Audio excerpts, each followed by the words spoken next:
పప్పు ఆవకాయ తేడా వద్దు.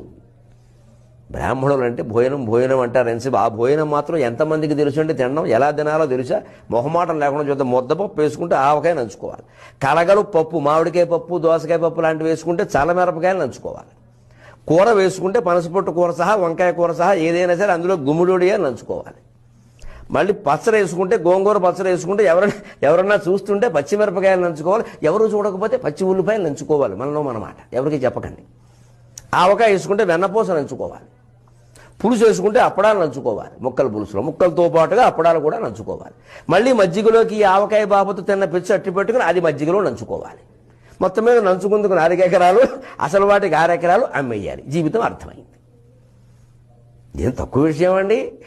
తినడానికే ఇంత నైపుణ్యం ఉంటే వండడానికి ఎంత ఉంటుంది? అంటే బ్రాహ్మణో భోజన ప్రియ అన్న మాకు ఏమీ ఇబ్బంది లేదు. అది మాకు యోగ్యతా పత్రం.